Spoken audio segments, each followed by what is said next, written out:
Tuggle in the house, man. Congratulations. Thank you so much. Good to be here. Yeah, I'm excited. You know, it's, when you start playing music, I know you started in Denver. That's I love right. Colorado. Oh, man, yeah, it's a beautiful place. Absolutely. Yeah, man. And, you hear about the music that really lasts. The lasting artists, the lasting songs, and you've been fortunate enough to play with a number of these people. And, what is it you think about those classic songs, Is it the melody, the lyric, the concept, the vocal? I know it's a combination of it all, but you ever kind of pick it apart and, as you're writing, you're trying to always write one of those greats,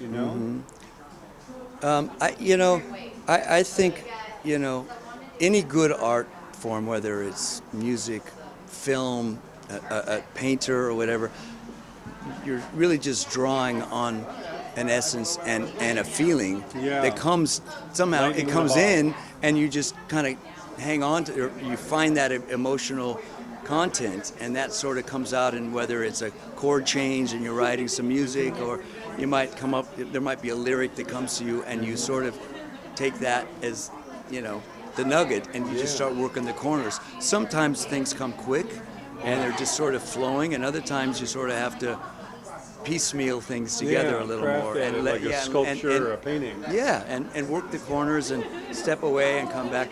But it's all really from the same source. It's just all out there, and you tap into it. And as much as you tap into it, there might be commercial success. It might not be a commercial success, but it might be a brilliant piece of work. Whether it's a cult piece that people still love. But and just because it's famous doesn't always mean that it's the best. There's no best. There's no worst. There's no rules. It's hard to judge. Right. It's hard, but there are things called charts and number ones and the record business and everything. So we sort of categorize things by how successful they are, right? Because we think, if it's successful, it's got to be great. How many did it sell? Hello, gorgeous. I didn't like the photo before. Oh, well, we got to get more. We got to get good ones, cozy ones. So it's really about, I think the essence is about the spirit of something, but sometimes you can conjure things up. Other times you just have to be the conduit and let it come to you, and through you it can work. But like any craft, it takes dedication, learning how to do things. To be in the zone. Like anything. That's right. You know what I mean.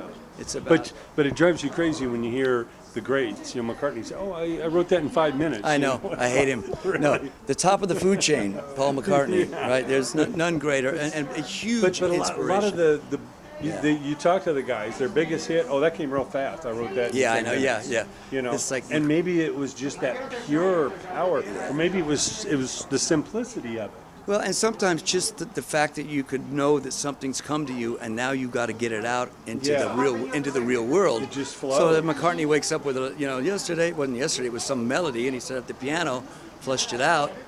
You went to John. Have you heard this? No. So and he turned it into what he turned it into because it started somewhere, and then he just worked it. He didn't just that's an idea, and then he actually kept that going. The thing that he got, he just kept it going. And that's a lot of that's the key, because things come in and out of all of our consciousness. It's just what we take to draw on and what we depend the choices we make to either do something with it or let it just go through us, right? Because we're all capable of that. And, so we're all trying to recapture that. We are. I know. You talked about the Fleetwood Mac stuff.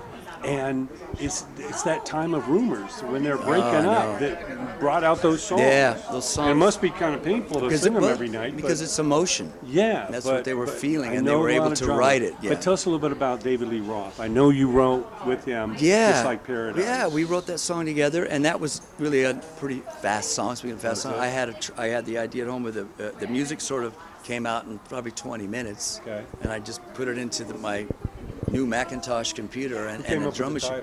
And then I took it to Dave, the cassette of it. And Dave heard it and kind of went, "Oh yeah, play that again."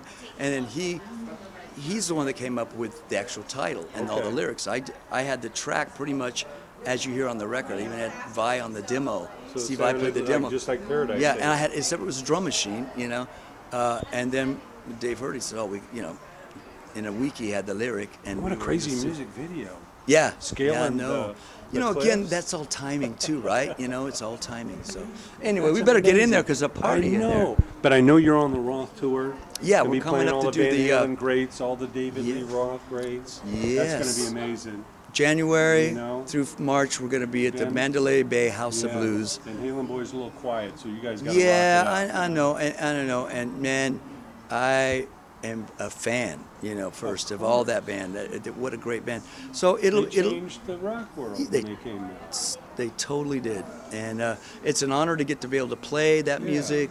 And I think we're gonna make an impression when we get Diamond out. Dave in Vegas. Yeah, man. he's Let's do it. back, man, with a vengeance. Let's go to the nice show, talking with man. you. Let's yeah, do man, it. let's do it.